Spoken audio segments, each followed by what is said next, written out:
আসসালামু আলাইকুম ওয়া রাহমাতুল্লাহি ওয়া বারাকাতুহু। আল্লাহর রাসূল প্রিয় নবী হযরত মুহাম্মদ সাল্লাল্লাহু আলাইহি ওয়াসাল্লাম তার সাহাবীদেরকে উদ্দেশ্য করে বলতেছে, রমজান মাসে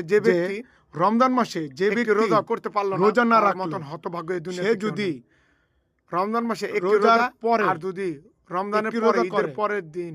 থেকে শুরু করে যে ব্যক্তি 70টা রোজা করে কিন্তু রমজান মাসের একটি রোজার সমান হবে না। এছাড়া আল্লাহর রাসূল তিনি আরও কথা বলেছেন যে কাল কিয়ামতের দিন একটি সমুদ্র দরিয়া হবে, সেই সমুদ্র দরিয়ার মধ্যে মানুষজন মরার পর যে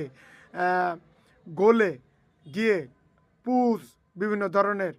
ময়লা আবর্জনা একটি নদী সাগরে পরিণত হবে। সেই সাগরের পানির মধ্যে যারা রোজা পেয়েও ইবাদত করতে পারলো না তারা ওইখানে সাঁতার কাটবে, আর ওই সাঁতার কেটে উপরে আসার জন্য চেষ্টা করে, আর অন্যান্য যা মানুষ তারা উপরে আসার চেষ্টা করে আর পাথর দিয়ে ঢেল মারে।